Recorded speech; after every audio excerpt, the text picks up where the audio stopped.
streaming. And the rocket's red glare, the bombs bursting In air, gave proof through the night that our flag was still there. Oh, seek as that star-spangled banner yet we are the land of the free and the home of the brave. We're not done.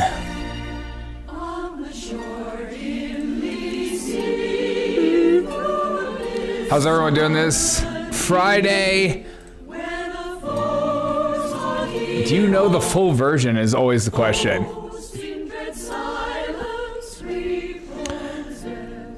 What is when nature breeze o'er the towering steep as its fearfully blows, half concealed, half discloses. Cheers, everyone. It's Friday. We made it to the end of the day. I'm currently live on YouTube, Rumble, Twitch, Twitter, and Facebooks as we wait for Karine to join us. Keep it going. Oh, long may it wave o'er the land of the free and the home of the brave. Oh, we're not done.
As we wait for the press secretary to show up, we do what we always do.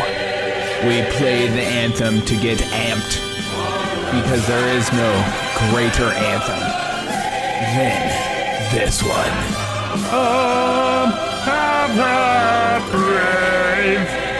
All right, let's check in. But this is the Derek O'Shea Show. Welcome to the revolution.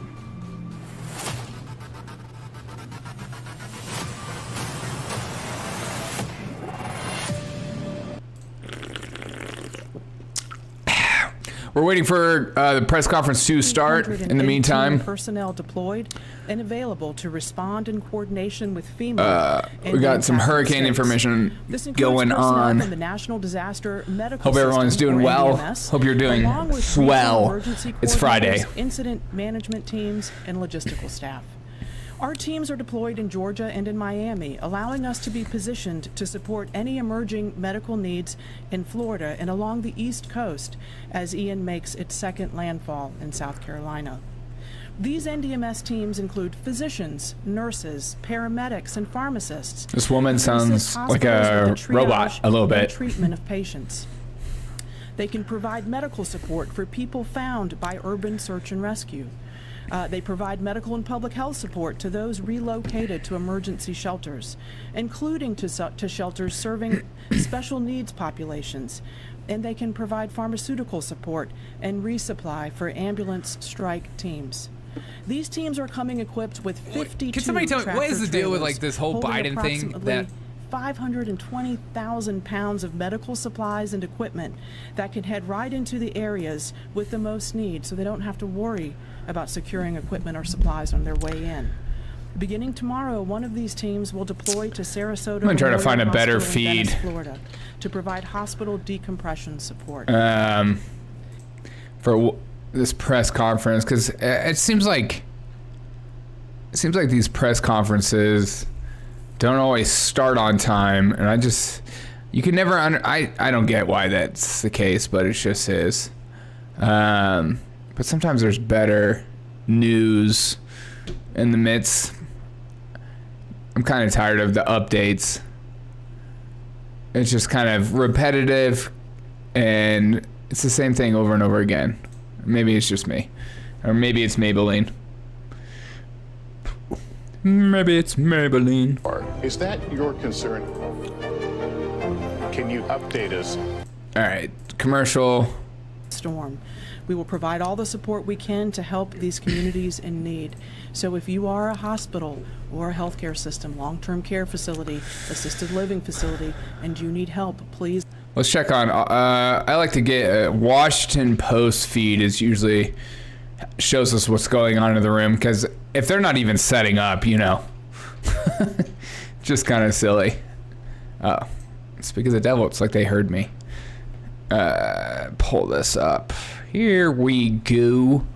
Hope everyone's doing good. I am currently live YouTube, Rumble, Twitch, Twitter, all the good stuff. All right, their feed went dark. Okay. This is Washington Post feed right now. So okay. Sometimes I get a little restarter. Yesterday. We want to bring in Weather Nation field correspondent Ben McMillan now. He's in LaBelle, Florida, near Shout Fort out to Myers Ben. today. Ben, obviously the sun is back out Whoa. where you are, which we Sorry. God, that's loud. Oh my gosh.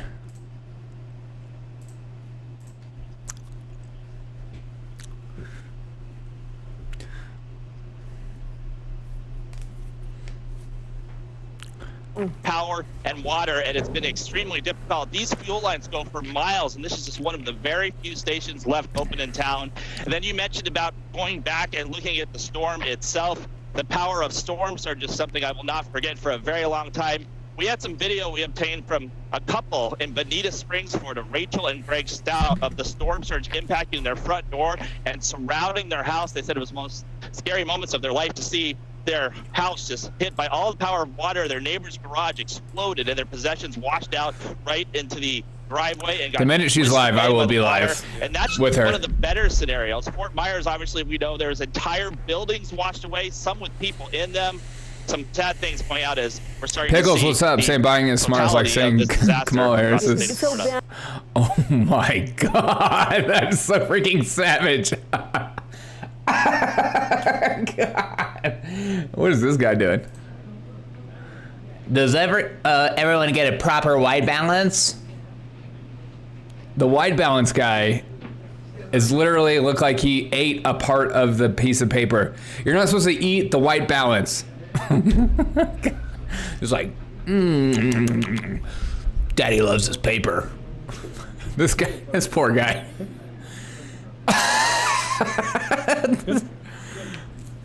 It's so awkward. What the frick, man?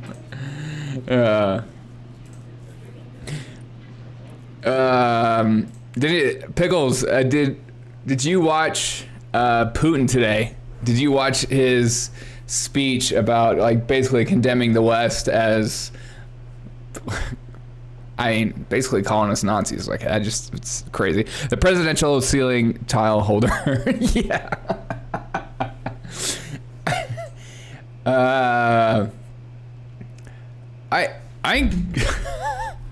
I'm kind of afraid of World War III a little bit. It seems to be ramping up. It doesn't seem to be slowing down at all. I don't really know what to think. It's just, I think we're basically at the part in before war or at a war where there's just so much information. I don't know what to believe. But I did see Putin talking, and that concerned me. But there was a lot he said that was like resonates well with a lot of liberals. So I just thought it was kind of interesting that he took a lot of their points about how evil America is. You know, it's kind of crazy. Impossible Dem said it would happen under Trump. Oh, my God. They said a lot of things would happen under Trump that never came to pass. But that's what they do, isn't it? They always say... They say exactly what they're going to do. They just blame the other for acting how they want to act, basically. From your insurance company and keep a written record of everyone that you talk to. That's just kind of, we're just like in a crazy time period of our lives. I feel like, I don't know if this was like, you know, the Cuban Missile Crisis and stuff like that. If we're just going to wake up one day and it's going to be all at war, or this is just going to slowly go away.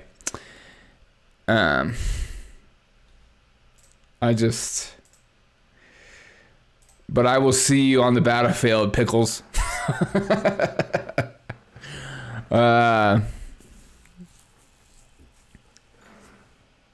Hey, Brendan, what up? What's good, man? As we wait for our gaslighter in chief to come about the podium. Are you guys interested in the Governor Abbott and Beto debate? I might live stream that. I think it's at 7 p.m. Eastern, Central, or something like that. Are you guys going to be watching that debate? I feel like that's a huge debate. So, plus I feel like Beto's going to be ramped up, and I don't know what Abbott's energy is going to be like.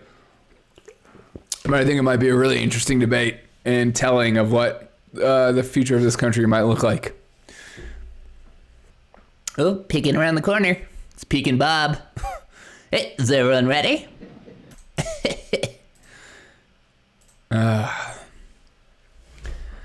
Anybody do anything fun for the weekend? Living their dreams? Being everything they possibly can be and more? Still waiting on the press secretary to show up.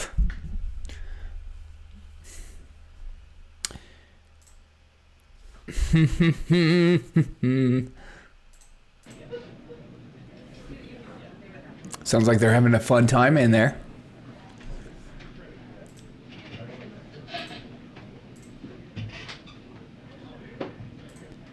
Let the show begin. Trying, man.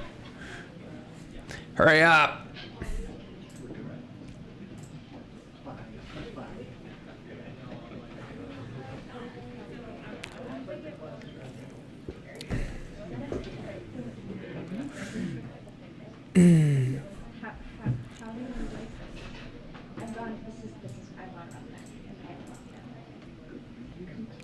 Cue the circus music. I know. Attention, 2 minutes to press briefing, 2 minutes to press briefing. Thank you. Okay, at least we know. They're taking their ironically named Enter the Gladiator. Yes. Bum bum bum bum bum bum bum bum bum bum bum. Dun dun dun dun dun dun dun dun bum bum. 2 minutes. Attention, everyone. 2 minutes to press briefing. I wonder if this is like the Washington Post only camera in the room. Oh, they flipped it. I'll switch it to the White House feed as soon as it starts because it's just a better feed. All right, there it is. Oh.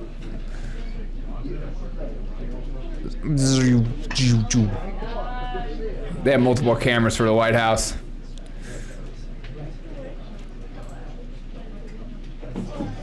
And it's always a little slower too, the White House feed. Very interesting.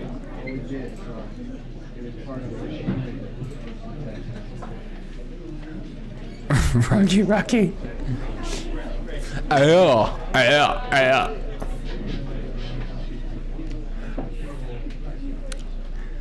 Let the fun. Well, they're all having their seats.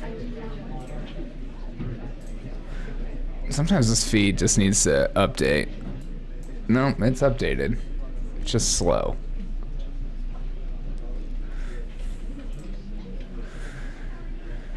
Rocky. Rocky.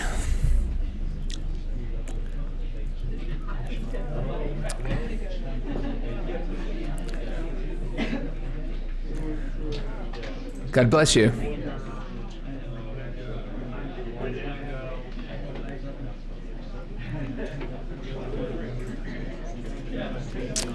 Interesting. The White House camera sucks in comparison to Washington Post. Oh. Let's get HD up in this house. There we go. There she blows. Camera 1, camera 2. Oh, there she is. Let's see how delayed it is. Good afternoon, everybody. Happy Friday. Okay, so today was a historic day for... Oh my God, their own feed is so slow. Anyone know any good remote jobs? No. Yeah, I'm sure you could work customer service for something. Kamala's here.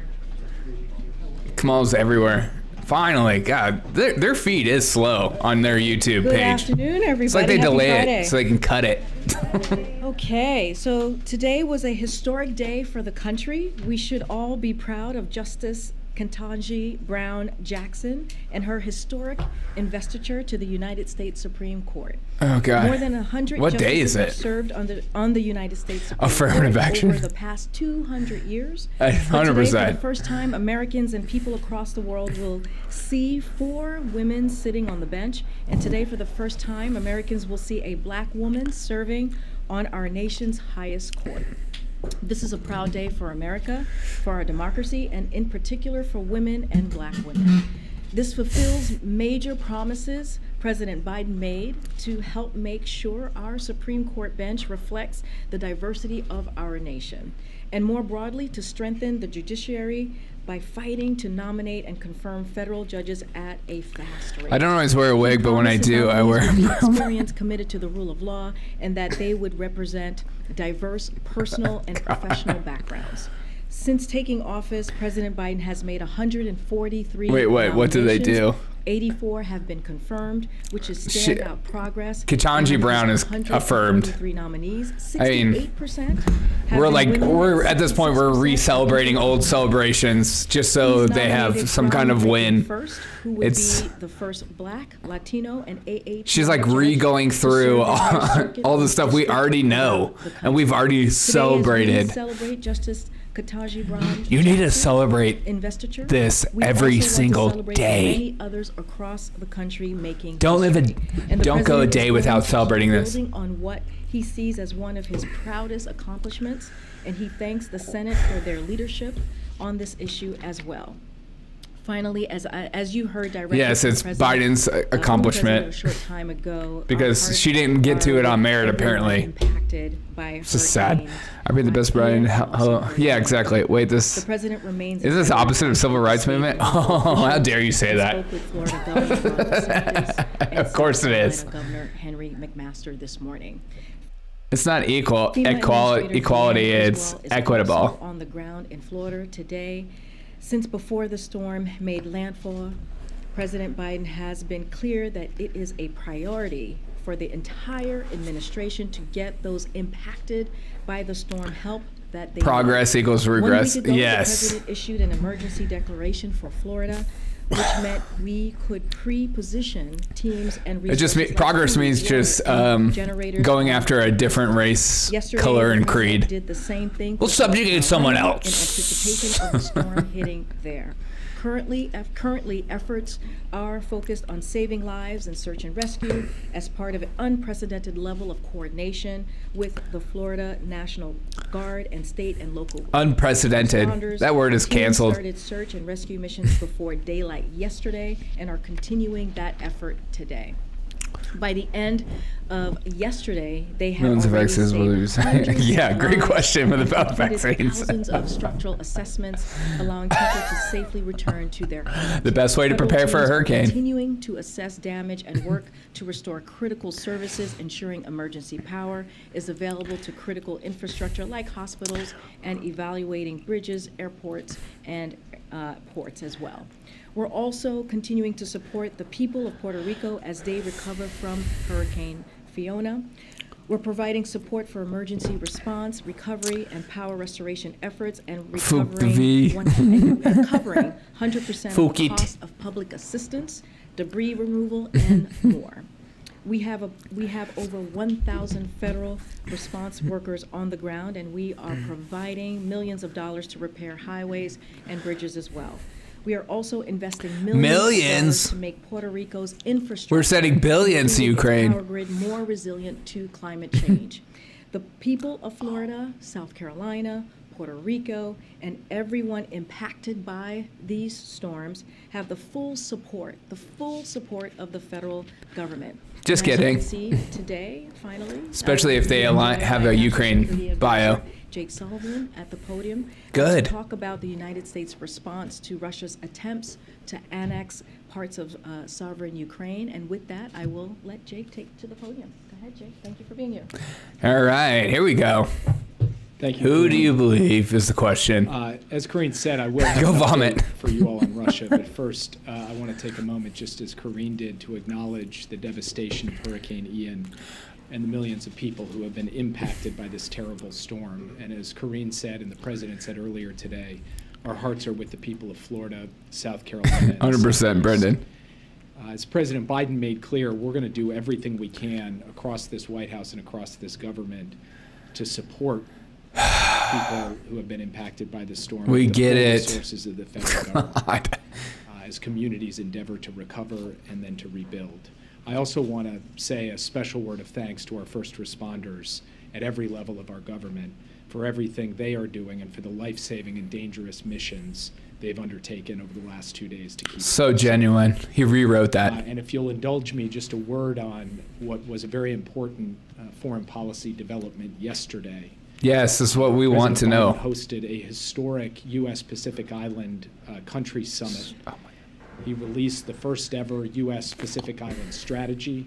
He announced over $810 million in additional expanded programs to help these countries combat the climate crisis, provide development assistance, enhance maritime security, and more.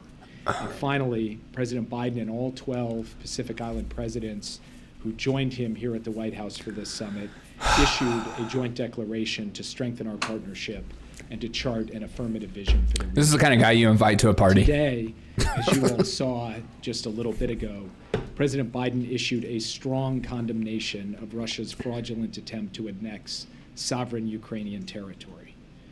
This act is a flagrant violation of international law, and it has no legitimacy. Unfortunately, it's also not surprising. It's straight out of Putin's playbook of deceit, disinformation, and aggression, and we've been warning about it for months. In fact, I've stood at this podium and warned about it several times, including as recently as last week.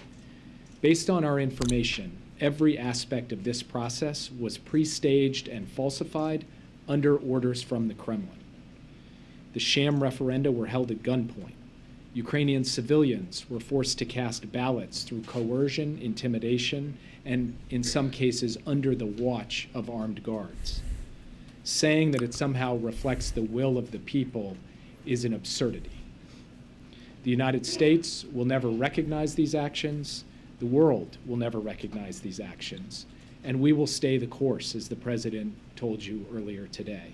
We have built, led, and maintained an extraordinary and coordinated response with our allies and partners, and that response will continue. As President Biden said, we will not be deterred. So what does that mean specifically in reaction to what has just happened? First, as we saw from the Treasury Department and as the President underscored, we are sending a clear warning from the United States government, supported by all of our G7 partners. We will sanction and impose export controls on any individual, entity, or country that provides political or economic support to these attempts at annexation. We have put in place authorities China? to enable No. us to do that rapidly and efficiently. We are also announcing new sanctions today that target additional Russian government officials and leaders, including State Duma members who are accomplices in these fraudulent actions, and including the central bank governor.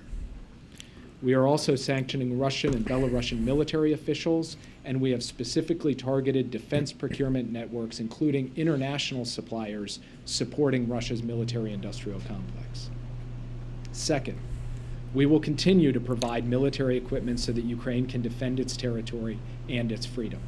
Today, President Biden will sign legislation from Congress that contains more than $12 billion in additional funding for Ukraine, and we are grateful for the continued support. There is no stronger, more bipartisan rebuke of what Russia has just done, no more timely rebuke, and no more assertive statement that we can make through resources and not just through words, that we are going to continue to help Ukraine defend its territory and to deoccupy those parts that Russia has occupied. Earlier this week, we announced a significant new billion-dollar arms package, which included 18 new HIMARS for Ukraine as part of our long-term commitment to strengthening Ukraine's armed forces over the years ahead. And we expect to have another announcement of immediate security assistance to announce next week. Next, the United States and the international community have been crystal clear that we will use diplomatic tools at our disposal to fundamentally reject Russia's attempts to take its neighbor's territory by force. Today, the United States is supporting a resolution at the UN Security Council to condemn these sham referenda and to call on Russia immediately to withdraw its forces from Ukraine. If Russia seeks to shield itself at the Security Council, that is the ultimate question, Brendan. With partners around the world to take action next week at the UN General Assembly. Leaders around the world have spoken out about what's at stake: the independence of the democratic nation of Ukraine, the principles of sovereignty and territorial integrity, and the very foundation of the United Nations Charter and the modern international order. As the Secretary General of the United Nations said yesterday, quote, 100%, Brendan. It must not be accepted, and it will not be accepted. To put it simply, the regions of Donetsk, Luhansk, Kherson, and Zaporizhia remain Ukrainian territory.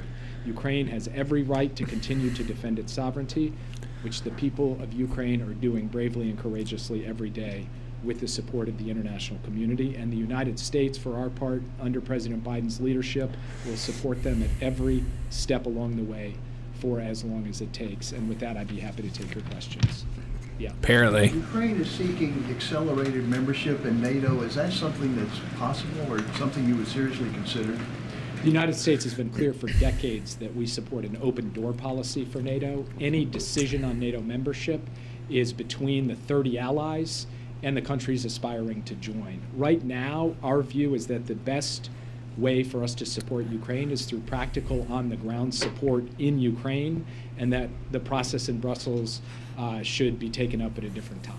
Yes. Thanks, Jake. In his speech this morning, the president called the Nord Stream pipeline attacks, quote, a deliberate act of sabotage. And he said now the Russians are pumping out misinformation and lies about it. Should we take that to mean that the U.S. now believes that Russia was likely responsible for this act of sabotage?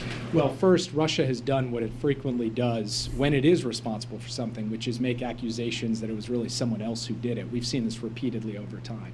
But the president was also clear today that there is more work to do on the investigation before the United States government is prepared to make an attribution in this case. One of the practical reasons for that is that because gas is emanating from these pipelines, the Danish authorities and other authorities in the Baltic Sea can't actually get down to the source of the leak to do forensics on what appears to be an explosion. So we will have to wait until a combination of physical inspection, intelligence gathering, and consultation with our allies to make it. I bet we know. But what we can say unequivocally is the suggestions Russia has made about the United States and other countries are flat out false. Russia knows they're false, but of course this is part of their playbook. But how many countries The Putin playbook, that is a narrative. Carrying out the kind I hear this one more time. attack that we saw with hundreds of kilograms of explosives 250 feet below the surface of the sea?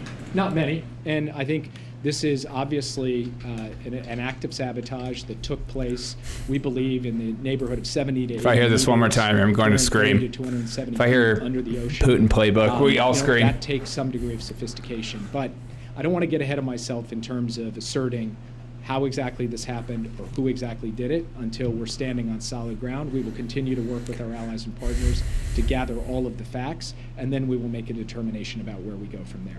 Jake, two questions. Putin clearly had nuclear weapons on his mind today when he was giving this speech. He said the West is deceitful, hypocritical. The United States is the only country to have used nuclear weapons. And he said, by the way, they've created a precedent. How worrying is that to you? I've been clear myself, President Biden has been clear, our administration has been clear that there is a risk, given all of the loose talk and the nuclear saber rattling by Putin, that he would consider this, and we've been equally clear about what the consequences would be. We have communicated that directly to the Russians. We do not presently see indications about the imminent use of nuclear weapons. We are, of course, monitoring that carefully. Makes you wonder, Brendan, doesn't it? With allies and partners. But this is something that we are attuned to, taking very seriously, and communicating directly with Russia about, including the kind of decisive responses the United States would have if they went down that dark road. Is the risk of that higher now than it was 6 or 7 months ago? Well, what's interesting is Yes. that at various points over the course of this conflict, including right at the outset, Putin has brandished the nuclear card. He's doing it again. So the risk has been there from the start. It's there today. I'm not going to characterize its exact level, only to say that we have been taking this seriously for some time, and we continue to take it seriously now. Yeah. One broader question before you move on. What lessons from 2014 from Crimea are you using now? What did you learn from that you're applying here? Well, there's a number of, just in terms of the tactics of how things unfolded in Crimea, including the fact that you didn't have the kind of sustained military conflict associated with it that you do in these cases. That means you cannot draw the analogy too far. On the other hand, one of the things that we have been clear about from the start of this conflict, and even in the months that preceded it, when I stood at this podium and warned that it was coming, is that we were going to be prepared with clear, swift, and very certain responses. And so when I stand here before you today to talk about sanctions, to talk about new funding, to talk about new transfers of military equipment and diplomatic initiatives that are unfolding the very day that Putin gives his speech, that is all the product of months of planning and coordination with our allies and partners, so that we do not allow time to elapse, so that we seize the diplomatic initiative, and so that we communicate very clearly, we will not accept this, and we will help equip the Ukrainians to push back aggressively against it, even as we rally the international community to condemn it. That has been our strategy from the start. We have tried to be as clear and transparent about that as possible, warning what was going to come, indicating what we would do, and then following through and doing it. And that's what we're doing today. Yeah. Thanks, Jake. Would the U.S. actively enter the war if Putin used nukes on Ukraine? So Here's the ultimate question. That we have had the opportunity to communicate directly to Russia a range of consequences for the use of nuclear weapons and the kinds of actions the United States would take. I have also said before that we are not going to telegraph these things publicly. And so all I can tell you is that the Russians understand where things stand on this issue, we understand where things stand on this issue, and I will leave it at that. Do we run the risk, though, if we're not moving more firepower to Europe right now, that we would be unprepared for a serious response if he were to take that kind of action tomorrow? President Biden, even before this conflict began, moved a substantial number of additional U.S. forces on land, sea, and air to Europe. After the conflict got underway, within 72 hours, he had ordered the movement of even more forces beyond that. So we are standing at a level of enhanced force posture across the eastern flank, in the major maritime domains, and with all of the capabilities we need in the air as well.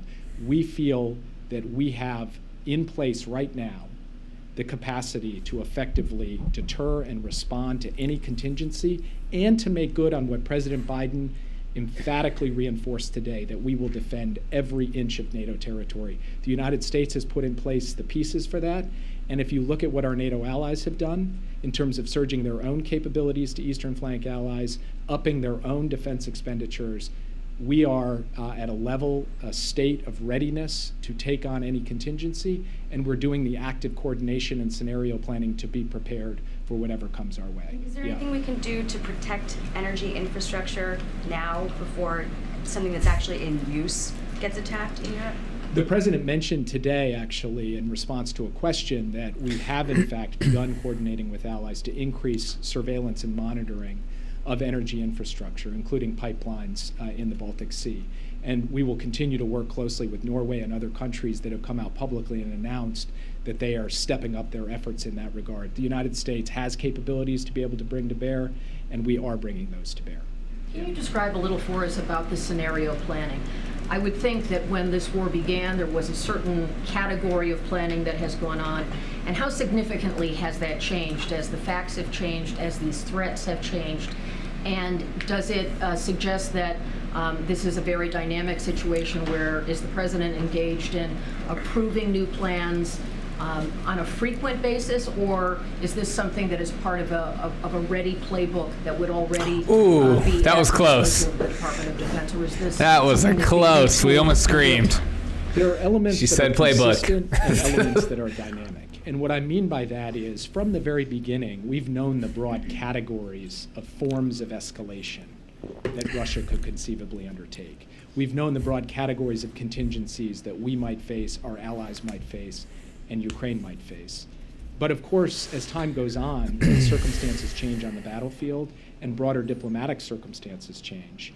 And as we gather new intelligence, we can refine the contingency planning within those broad categories to be more specific about different scenarios.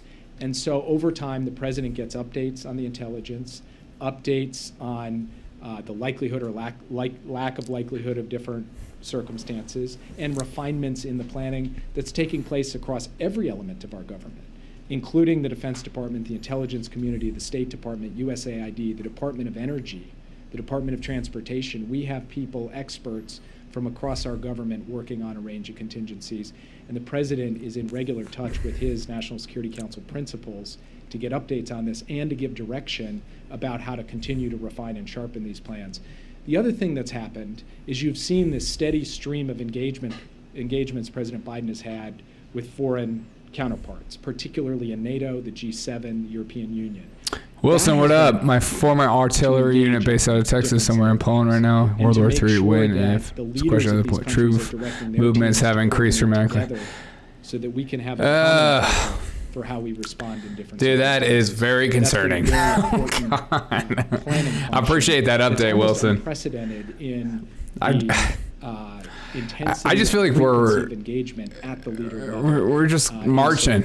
We're marching our way to it. I wanted to ask you about the sanctions. I know we've had batches of sanctions rolled out for the last, say, 7 months, and I wanted you to help us understand what makes you all confident that these latest sanctions would deter or change. They're not going to do anything. Thus far, we have not. Is the answer.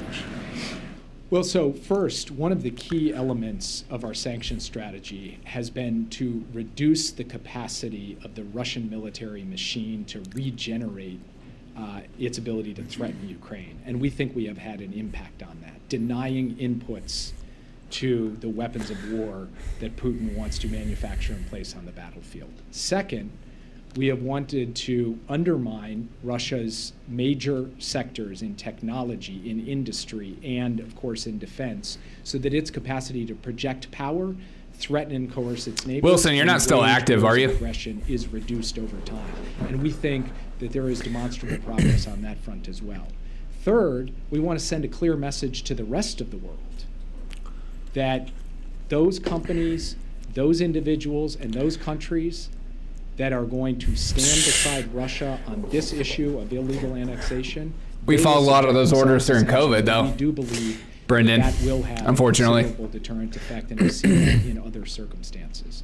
So for all of these reasons, we feel that the sanctions element of our strategy, the economic pressure that we are placing on Russia, and the denial of their ability to gather what they need to be able to regenerate their war machine, this has been a critical element to how we have prosecuted our strategy so far, and the impacts of it will continue. No, I've been out since 2014. Lots of buddies still ain't giving me. Put us in a stronger Gotcha. Position, and Russia in a more disadvantaged position as this unfolds. One follow on annexation. Can I just ask real quick on sort of the broader view of U.S. policy on annexation? Is it U.S. policy that any land gained by defensive or offensive war cannot be legally annexed? It is the U.S. policy that the attempt to annex at the point of a gun, to conquer territory, hold sham referenda, and then declare that territory your sovereign territory and not your neighbor's sovereign territory is as flagrant a violation of the UN Charter as possible. And this case is cut and dried. And it's for that reason that the UN Secretary General, who has been a careful voice, a neutral arbiter in multiple It's crazy, I feel COVID is a test. on Yeah. diplomacy between Russia and Ukraine over the last 6 months, came out with an absolutely unequivocal statement in this regard yesterday, and every word of it is something that the international community can collectively stand behind. Yeah. Do Russia's actions give you any second thoughts about enacting the oil price cap policy, which essentially would encourage countries to buy Russian oil at a discount as opposed to a full-out global ban?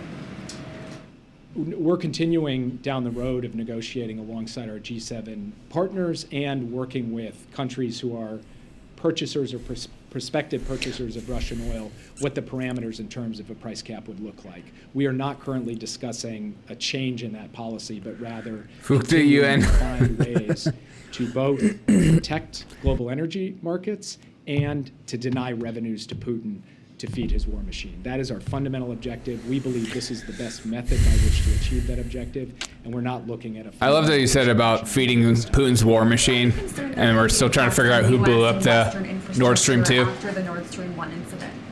Or we 1, have to be sorry. concerned about the possibility of Russian action, Russian aggression against Western infrastructure, Western facilities. We have been concerned about that from the beginning of the war. We don't have any specific intelligence to share with you today on that, but that is the reason we do contingency planning. It is the reason that we send strong deterrent messages like the president today saying that the United States will defend every inch of NATO territory, and it's why the president said today that we've elevated our surveillance and monitoring of critical infrastructure in NATO territory in the event that it is put at risk, either physically or through cyber means or otherwise, and we will continue to do that. This is friggin' nuts, guys. Well, before this war even began, I stood at this podium and said the possibility that we could see attacks in the United States, cyber attacks, or we could see attacks in Europe, whether physical or cyber, was real. It was real then, it remains real today, and what happened with Nord Stream 1 and 2 only reminds us that it is real. Yes. Thank you. There is a clear nexus between Russia and Iran regarding the drone program that threatened Ukraine. How worried are you about this, and is there any way to stop it? And will you impose more sanction on Iran in the aftermath of the killing of Ms. Amini that you yourself condemned, and also they issued some sanctions? But do we expect more sanctions on the Iranian regime? People, we had NATO aircraft name. Dude, Wilson, I know, man. I can't say definitively, but it just makes more sense that it was NATO or one of us for what they have done in this killing and brutality. Yeah. And yes, we will continue to look for targets to impose sanctions in response to these brutal human rights violations. We have also issued sanctions with respect to the transfer of UAVs from Iran to Russia, and we are looking for additional methods to reduce Iran. At this point, I just want de-escalation, whatever that means. But it seems like nobody friggin' has an appetite for that, especially on our side. The entire world should see that Russia, as it runs into problems being able to regenerate its own capabilities, has to weak men create hard times, fellas. Whatever kind of precision munition it can, including Iranian UAVs. That this is a move Russia has been forced to make. We might go through some really difficult times soon. To try and cut off other countries who Russia would seek to go out and approach to get these kinds of weapons to be able to feed their war machine in Ukraine. Yeah. Can I very quickly ask whether the profile of weapons and stuff being sent is changing, and in particular whether you have a view on whether tanks should be provided to Ukraine either by the U.S. or by other countries facilitated by the Pentagon. US. And separately, while we have you, it's been about a year since that AUKUS deal I'm blanking. It's dweeb. The status of that. Are the Australians going to be buying American submarines, British submarines, or a combination of the two? Actually, our leaders just recently put out a statement following the one-year anniversary of the AUKUS announcement, which took place last September, just over a year ago, and we've made substantial progress over the course of the past year. We feel very good about the trilateral cooperation on the submarine program. We think that we have a good path forward. I'm not going to get into specifics on exactly what the nature of the platform will be. That some of the details of that need to continue to be worked out, but even more importantly, I need to protect the sensitivity of it. I will just say that our three countries are very much on the same page about the path forward, and there has been significant progress from concept 1 year ago to now the process of actually putting this in place. We also are pursuing a significant number of advanced capabilities through the AUKUS partnership in cyber, artificial intelligence, and other areas. We've seen significant progress on those as well, and there are certain areas where we are looking to bring in other partners as well as part of an open platform approach.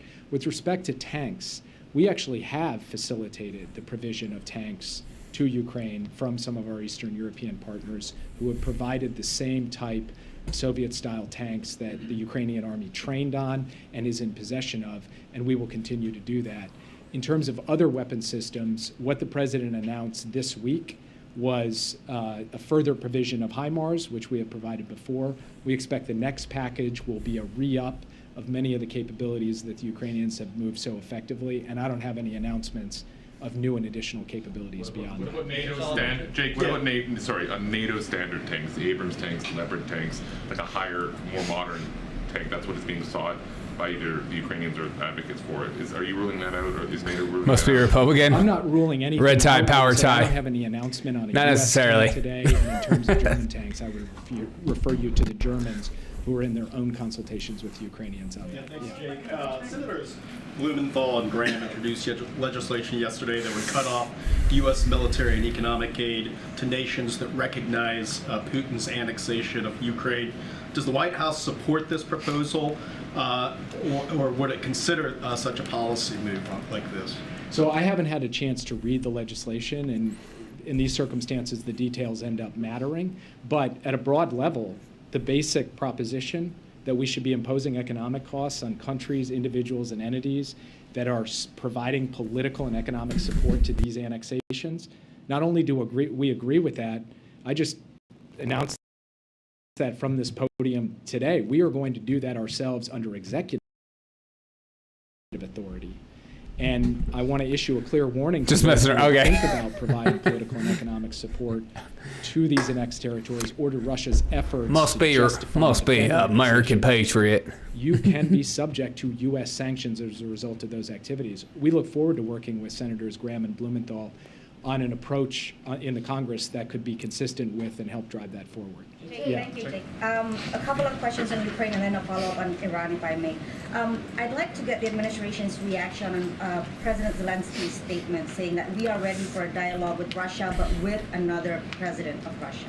That's my first one. And then the second one is, we understand that U.S. diplomats have been pressing Russia's allies to convince Putin to de-escalate. Can you be more specific about those kinds of overtures? In what ways does the administration believe that China and India can apply more pressure on Moscow to de-escalate, not go the nuclear route? So on your second question, we think any country that believes in the principles of the UN Charter, and frankly that should be every country that signed up to the UN Charter, should be taking on its measure of responsibility to communicate directly to the Kremlin that what it is doing is wrong, it is unjustified, and it must stop. And we are asking that of countries around the world. We'd like them to speak out publicly, and we would like them to convey things privately, diplomatically. With respect to the first question, which was, I'm sorry. Zelensky saying that he's ready for a dialogue with Russia, but with another. Looks so small in there. President Zelensky has consistently said throughout this conflict that the war ultimately will end through diplomacy, and we have consistently backed him up in that. I would have to refer you to him on that precise statement and what he means by it, but what I will tell you is that we have had daily engagement with the president, his chief of staff, his foreign minister, his defense minister, and much communication, of course, between using his phone. Our military and I don't know. military, to make sure that we are understanding. They cut back. Maybe we'll check it out. Transparent about the support we're providing and the strategy they're pursuing. That continues today, and that will continue every day from here on out. Yeah. Share the sentiment of President Zelensky that a dialogue is only possible with another president and not Vladimir Putin? That's I don't know insane. the context of the statement, unfortunately, so I can't answer it in the characterization you've just provided it. What I will say is that President Biden believes that a diplomatic solution in Ukraine is possible, but it is only possible according to the basic terms of the UN Charter that everybody signed up to. That's what he said in his UN speech last week. He continues to believe that quite strongly, and in his conversations with President Zelensky, they've been of the same mind on that point. Please follow up on Iran. Question that on the pipeline, did I hear you correctly to say that the U.S. government has ruled out the involvement of any European allies, including Eastern European countries, some of whom are very angry about that pipeline and in the sabotage? And that We do not believe that this was the work of any NATO ally. And then, more broadly, Putin in his speech, We don't cast this believe. as a kind of cultural struggle, with Russia standing for tradition, and the U.S. and the West standing for Satanism, attacking the family and traditional values and things like that. How do you answer that argument? I mean, it's raving. The fact that he's using words like Satanism is, to me, precisely the kind of over-the-top rhetoric and ranting that you hear from someone who has no basis to justify what is a colonial and imperial land grab. And so rather than fill in any kind of logic or moral defense of what he has done, he has to resort to these kinds of absurd arguments. And I think that can be plain for the entire world to see. Yeah, and I'll, this will be the last one, so. Thank you, Jake. On another topic, what is your expectation for the election in Brazil this Sunday? What are you going to be watching for? And how fast is the White House going to recognize the result once it's announced? I don't make predictions about American elections, so I promise you I will not make predictions about Brazilian elections or the elections of any other country. What a weird question. Someone asked him why we sold 450 million worth of missiles back to OSCM Square. Thank you so much, Jake. That would be amazing. We don't have much time, because I know folks have to gather. But Colleen, you want to kick us I thought we were going to hit Putin playback one more time. An update on the president's plans. Will he go to Florida? Will he go to Puerto Rico? And then also, do you have any idea how much money you'll have to request from Congress yet to replenish the disaster fund? So I'll say this, the continuing resolution in Congress, as you all know, is voting. They're voting on this all today, so we'll help ensure that FEMA has the resources it needs to address immediate response and recovery. Ring Sing, good morning. What a beautiful so we will remain in close touch. World obviously, Day with Congress on Day. That's awesome. Continuing to evaluate morning from New Zealand, my dude. As far as what's currently happening, look, the president's been very clear. He wants to focus on what Florida needs, what Puerto Rico needs, and they both have the full force and the full support of the federal government, and we will continue to have close conversations. Peace and love to all. That's with awesome. The officials on the ground to make sure that they have the people in Puerto Rico and the people in Florida have what they need. As you heard, he spoke to the South Carolina governor today, offering those same that same support. One of the things that I just want to reiterate, which is really important about what we have seen these last couple of days, more than a week, is come on, climate change. About Say what it. The president was able to do in Florida and what the president is going to be able to do in South Carolina, which is pre-position federal employees, responders on the ground in a way that we have not seen before. It is unprecedented what we're seeing. Gosh, she has said unprecedented at least 50 times. So that is because the president has made this a priority. I should have made that the word of the day. People blink a lot when they lie. That's true. That's her way of being the FEMA Urban Search and Rescue, looking the U.S. educated. Department of Defense, Well, DHS, Department of the Interior, working hand in hand with the Florida National Guard and state and local responders. And these teams are doing the work day and night to make sure that they're rescuing folks on the ground, but also. I need to fix my audio. Hold on one second. When the president does go to Florida, whenever that might be, does he want to meet with Governor DeSantis personally? So, I want to be very clear about this. This is not about politics. so much right? better. This is Sorry. about the people of Florida and what they need. When we saw Surfside, the horrible, catastrophic, building falling in Surfside and killing so many Floridians not too long ago, over a year ago, you saw Governor DeSantis and you saw this president sit side by side talking about how they were going to work together to make sure that that community got everything that they need. So this is not about politics. I don't have anything to share about a trip that the president's going to be making. He spoke for himself yesterday. It's something that he wants to do when it's appropriate in Florida. He does want to. These questions are so boring. And once we have an announcement to make, talk to her about Russia. Make her squirm. Apparently, a meeting today between the administration and oil executives. Could you tell us a little bit about that? What's that for? For sure. So, from what I understand, like as you stated, there is a meeting that happened with the Department of Energy with the oil companies. Don't have anything to share at this time as to how that meeting went or what's China doing to de-escalate the war in Ukraine. But certainly, what's Brazil doing? What's Mexico doing? As we look at continuing to keep those gas what's prices Africa and oil doing? prices, What's Egypt doing? Down for Put the the wig American on. people. Hey. As soon as I'm sure there's been a readout and some more information to share to all of you. Yesterday, President Biden said that Governor DeSantis, when they spoke, complimented him and not a praised monkey. the immediate response from the federal government. Is that a sentiment that the president returns? Does he think Governor DeSantis has handled the response to this well so far? So I can't Here we go. speak to the specifics of a private conversation. I can say that we gave a readout from our end about how the conversation went.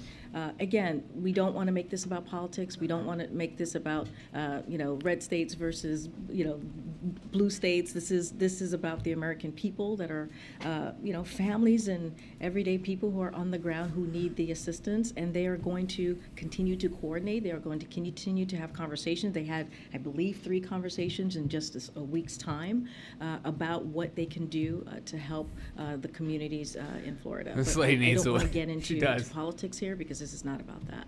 I'm not asking about politics. I'm just asking if the president thinks that Governor DeSantis has done a good I'm job just so not far. going to, look, I haven't had that conversation is with the Paul. president. What I can tell you is that they are working. She's not gonna say yes or no. Closely together. The FEMA administrator is down the president there think currently, with the DeSantis is governor. They are evil to traveling, Satan? The state together and looking not about at politics. I'm just asking. what is currently happening on the ground. I'm not going to get into particulars of who's doing a good job and who's doing could do a better job, I should say. Right now, we are working closely, hand in Why say hand, that, with then? the officials on the ground. We have had multiple conversations, not just this president, but also the FEMA administrator. And you can see the fact that they've had conversations, the fact that the FEMA administrators on the ground, that this is a working relationship that is about the people of Florida. I'm not going to get into For the people, scorecards here. by the people.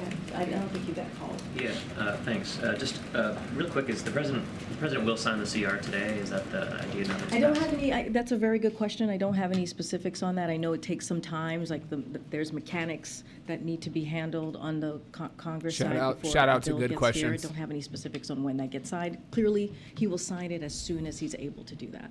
Okay, and is the White House still committed to an early October timeline for the application for student loans to go public?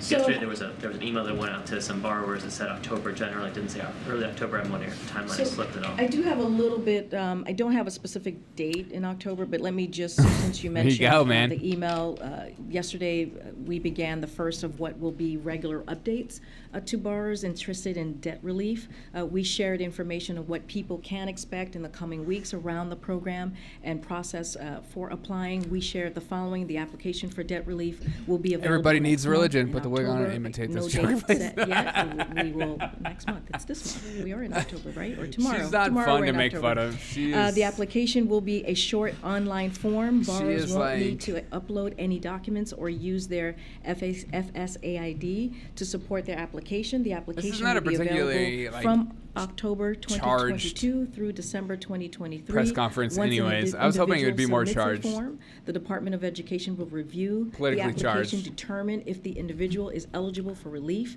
I might and put the will wig on work with tonight. their loan server to Sound like I'm process the married to you. relief Our goal, as you all know, and we have said this, is to provide borrowers a seamless I'm gonna try to find a live stream of Governor Abbott the and Beto servicers who will actually process debate tonight. the relief. We will have additional information for borrowers and in the upcoming days. Again, I know you're asking for a specific date, but that was what we provided in the email, and we should have more soon to share. Really briefly, do we have any week ahead guidance for next week? I know that you don't want to say anything about the trip to Puerto Rico or Florida, but we typically We usually put out our week aheads for. She doesn't even get the week. Exactly. Who follow the week aheads coming out of. She's not crazy enough for the Sundays. week. If there is a trip next week, we certainly will share educated. that with It's you. different. Don't have anything to announce at this time at the podium. just put a plug in for on Fridays as much as possible, trying to give some week ahead. No, I understand. We've been here for 19 months, and we've always done the week aheads on Sundays. I hear you. I get it, but I'm just. Jen used to do that. On Oh yeah, that's right. We just don't have. I hear what you're saying. We just don't have anything today for Friday to share. I get the question. I got it. But normally, yes, we do our week aheads that we send out on Sundays. And you're right. We used to do that on Fridays. I just don't have anything to share. And we will try and be more proactive in doing that on Fridays for sure. Thank you. Go ahead, Jackie. Thanks, Karine. A couple times this week, the president came after oil and gas companies. He threatened again to investigate instances of gas price stations. gouging. But John Kirby said yesterday that he hadn't seen any evidence of that happening. And I remember the president first put out this call for the FTC to investigate possible price gouging in November of last year. So my question to you is, why does he keep throwing that out there? And does it have anything to do with the possibility that OPEC could announce a production cut next week and we might start to see prices come up? Is he trying to deflect away from... So, as you know, we're not going to speak to OPEC Plus. We are clearly not a partner. Yeah, a lot of red coloring. OPEC Plus, so they are an independent Red wedding. entity, and we allow them to make their news and their announcements on their own. What we're saying is we're just making sure that while people are we are all dealing with a hurricane, that gas and oil companies don't take advantage of it. It's just a little bit of a, hey, we want to make sure in this time, when people are losing their homes, when people are dealing with an incredibly difficult time, that we shouldn't take advantage of it. That's it. It is just coming from the president, and we feel that coming from the president is a powerful voice. And so, look, we know that disruptions from hurricanes can pose challenge to markets, but the latest projections show that major refineries should not be impacted by Hurricane Ian. That can't be true, Brendan. So we're just making it very clear to the oil companies. The president is making it very clear to the oil companies. I feel like I've had red shoes before. So there's nothing more to it than just being just vigilant about that. Does it all run the risk, though, of further fraying the relationship between the administration and these... Maybe it's a wink and nod to those that know. I work for Red Friday, remember everyone? Position, industry head's position, and the White House in terms of attitudes toward fossil fuels and, sort of casting of blame from side to side. The companies will say, well, the Biden administration is hostile, and that's why, we can't ramp up production. Does this kind of rhetoric make it worse? I think so. As you know, Just the the shoes. companies are currently meeting with officials, White House officials, and the Department of Energy. And so, look, I think the president thinks that he is standing up for the American people and making sure that oil companies are passing on the savings that they're getting to consumers. And we have said that time and time again. And this is something that the president thinks it's important to use his platform to do so. Thanks, Karine.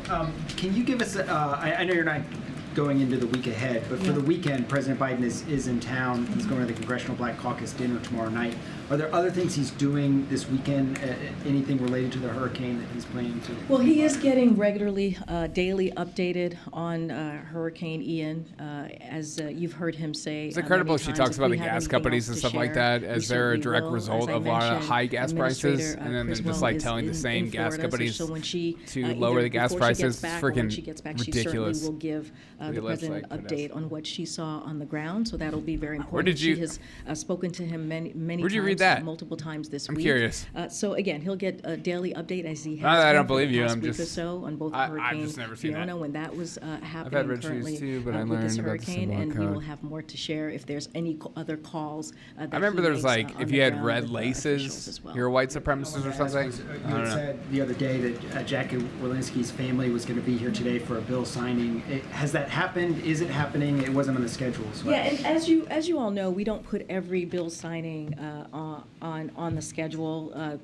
As you can imagine, this is a personal moment that the president was doing. Like I mentioned in the briefing a couple of days ago, and Almost as you just knocked down stated, my the green president screen. has That would've been fun. Looking forward to hosting the late representative's family and other lawmakers to honor her legacy. Somebody ask a good question. He is signing the bill naming a post office in her memory, and that is happening. It was happening when we started the briefing, so I haven't gotten an update on how that went.